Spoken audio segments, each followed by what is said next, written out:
السلام علیکم ورحمۃ اللہ وبرکاتہ۔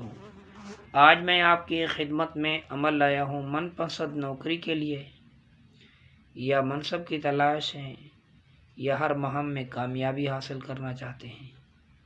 جو شخص اچھی نوکری کا خواہش مند ہو یا کسی منصب کا تلاش مند ہو کہ وہ اچھا منصب، اچھا مقام، اچھا عہدہ مل جائے، کامیابی کا طلبگار ہے اور دل میں گناہوں سے حفاظت کی نیت ہے کہ میں گناہوں سے کیسے بچوں، یہ حفاظت اور جستجو رکھتا ہے، اسے چاہیے کہ روزانہ 360 مرتبہ یا متین نماز فجر کے بعد پڑھنے کا اہتمام کر لے۔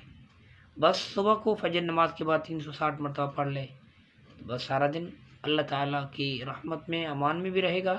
انشاءاللہ اس کی دل میں اللہ تعالیٰ کا قرب نصیب ہوگا، اللہ تعالیٰ کی معرفت اور محبت نصیب ہوگی، من پسند جاب، نوکری وغیرہ بھی انشاءاللہ مل جائے گی۔ اس کے لیے ہی تو عمل ہے۔ اللہ تعالیٰ عمل کی توفیق نصیب فرمائے۔ اگر یہ ویڈیو آپ کو پسند آئے تو لائک، شیئر، سبسکرائب ضرور کیا کریں۔ اللہ آپ کو خوش رکھے۔